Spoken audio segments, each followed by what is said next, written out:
AskReddit. Redditors who spend a lot of time in isolated places. What's the creepiest or most mysterious thing you've seen? I live on a compound by myself. I know it sounds wacko-y, but it's really my tiny home, workshop, and a couple of other buildings for food/equipment storage and a guest room. One bad snowstorm knocked my area rook, so I decided to hunker in for the long haul. I spent almost 2 weeks without leaving. 3 days in, I get woken up to a knock at the door. I get up to answer it, and halfway there, I realize the only way this guy could knock on my door is if he broke the lock. So I grab my shotgun and ask him through the door who he is and what he wants. Guy says nothing and keeps banging. I go out the back door and sneak around front, and I see a man who is on the ground, covered in blood, and shouting, albeit quietly, for help. Turns out he was driving and crashed and dragged himself 5 miles down the road until he came to my place. By then he realized that I forgot to lock the bottom part of the gate and weaseled in. Luckily he survived. Got stalked by a mountain lion on a hike.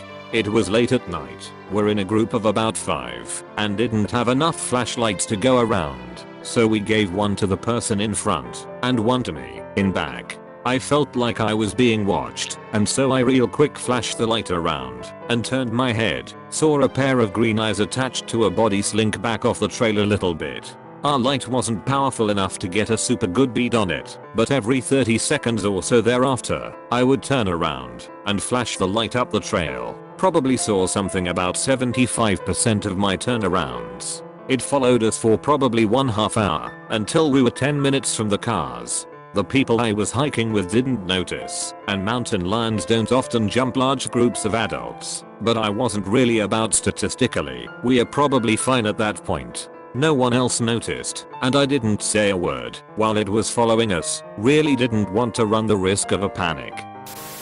Someone I worked with was surveying for birds in a relatively remote forest in Canada. They stumbled across a campsite that looked like it was about 5 to 10 years old. The tent was collapsed, but everything else looked like it was into shade. There was a cloth line up, dishes on the ground, and a few other items scattered around. Everything was dirty and covered in leaves, but there was no evidence of anything bad happening. She noped the hell out of there before checking the tent. To this day, I'm morbidly curious about what the hell happened at that campsite. Throwaway time. My brother and I decided to go on a sailing trip.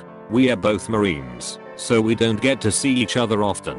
We made camp on a small island with a decently sized patch of trees. At 2 AM or so we heard a boat coming towards us. Our fire had died down, but was still visible. This was a remote area, so it felt off that someone would be coming to our campsite. We grabbed our weapons and quietly went into the tree line. Some scraggly looking guy started rifling through our shit, then started walking toward our boat with a rope.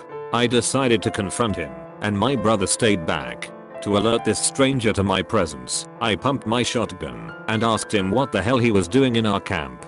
Before this guy could say anything, I heard another guy in the darkness beyond the fire scream for me to drop my gun or he would kill me. Before I could react, my brother opened fire on the second guy, and I shot the first guy. I retreated back to the tree line, and my brother asked if I was good.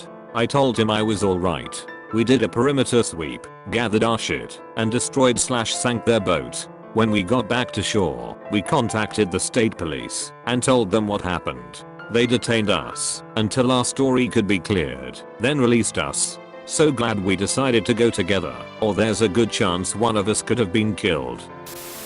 Happened in high school. I was at a summer camp that separated boys from the girls. We would normally sleep in separate cabins. However, this being a nice night, our counselors decided it would be nice to camp outside. Being overly owned high schoolers given new freedom of the outdoors, we decided to separate from our supervision and beeline for the girls' campsite. Upon successfully reaching their site and being dumbfounded at what to do, we decided that throwing miscellaneous items into the fire, creating subsequent explosions, would be a good icebreaker. Unfortunately, due to our brilliance, we were quickly brought back to our camp and separated from the girls. Not being discouraged, we decided to regroup and try again. As we began to leave for their site again, we heard an extremely loud bang, as if from a high caliber rifle. The sound was followed by another bang, followed by silence. We all became paralyzed, unsure what to do.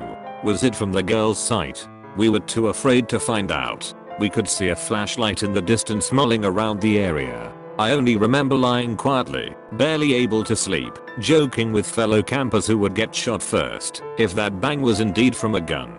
The next morning we woke up, alive and very confused to what had happened. I actually only found out what had happened when I got home from camp. A man had shot his ex at a house right by the campsite we were staying that night. What stood out to me the most, other than aforementioned, was an interview with a neighbor who didn't call the police right away because she figured the sound was from some stupid kids blowing up things at a campsite.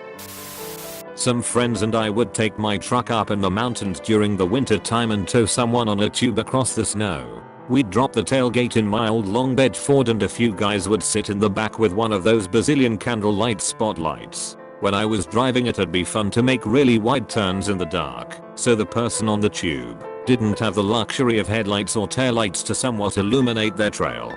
The person in the bed of the truck with the spotlight would be funny and shine the light clear off to the side, so it was pitch black if you were on the tube. One particular winter night a snowstorm was rolling in, so we headed up to the usual spot, and it was dark that night. A friend was on the tube. I was driving watching my mirrors as I'd swing him wide enough he had little light to see anything. The guy with the spotlight shined the light clear to the side of the truck, and as I checked my mirror and I made eye contact with a guy dressed in jeans, a red plaid shirt, and a blaze orange ball cap. As we made eye contact I lost all control of my body for probably only 5 seconds, but it felt like an eternity. I stopped the truck and turned it around and asked the guys if they saw him. They all said no, so I flipped the truck around and turned on the high beams and they shined the spotlight all over. I got out and looked for footprints in the fresh snow and saw nothing. That night we went back home and I told my dad about the weird experience and he didn't think anything of it. A week later on the news the police reported finding a body in the area close to where we were and asked for any tips. My old man convinced me to call the police and tell them we were up in the area and saw that guy. I called and the police said they'd send an investigator over. He came over to the house. I recalled the same experience saying it happened 7 days earlier. As soon as I said that, the investigator asked me, "You are sure on your date?" Which I was positive, and he showed me a picture of the body they found wearing the same red plaid shirt and blaze orange ball cap. He informed me the body had been on the mountain for at least 1 month, so I must have just seen something. Turns out it was a man who suffered from some mental handicaps and committed suicide on the mountain 1 month prior to when I saw him. I was by myself, working on a railroad track in a swamp in Georgia in the middle of the night. I heard some grunting in the woods, so I froze up. Then a fucking pig the size of a Volkswagen came running out of the woods in my direction.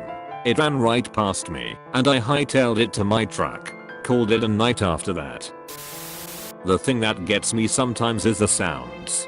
Sometimes you'll just hear some animal, and it sounds like nothing you've ever heard before, and you can't imagine it being anything like any animal you've ever even heard of. That combined with pitch blackness of the woods can creep you the fuck out. Worst one was a couple months ago sitting under a tarp. Because it was raining a bit, small fire going a bit away with no other light. Heard a sound with a rhythm you would expect from a bird, but with a deeper sound than any bird ever. Sound continues to repeat every couple seconds, and slowly gets louder, like it's getting closer, then stops. Never heard it again, but those couple minutes, until I convinced myself it was gone I was creeped the fuck out no doubt. So this happened 3 years ago, when I was living with my parents in Meteets, Wyoming. Super small and secluded. It was Halloween and my parents decorated the house and we expected about 3 to 4 kids to show up as the house is about a mile from a subdivision and parents usually drive their kids. At 8 I took in the chair with candy, because I figured no one else would be coming around. I'm in the basement, where there are no windows and very little sound can get out, and it's about 11. All the lights upstairs are shut off, because I'm going to bed.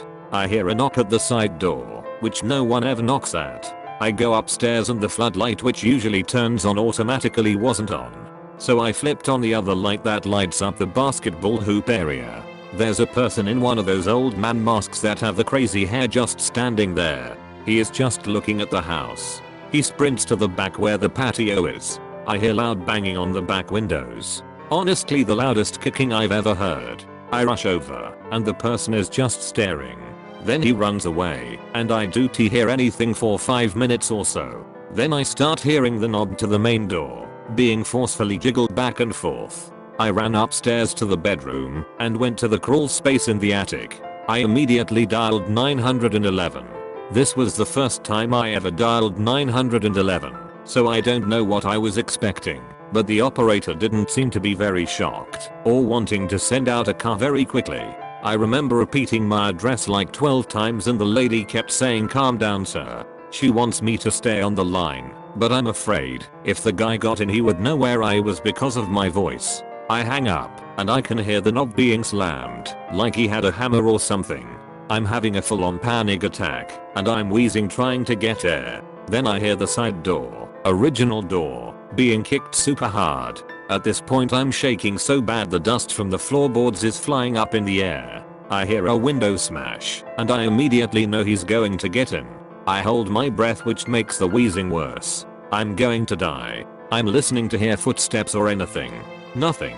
The actual amount of time I spent up there was around 16 minutes. I swear it was an hour. An officer showed up and pounded on the door. I ran downstairs and flipped open the door. I told him everything as well as the backup sheriffs that got there. They all kept saying a friend was probably just trying to scare me. I had no friends in Wyoming. None. They looked around the house and wrote down some shit, but nothing really happened. They left and I drove behind them to Cody, Wyoming and got a hotel room. I still can't sleep without all the lights on and a .45 on my dresser.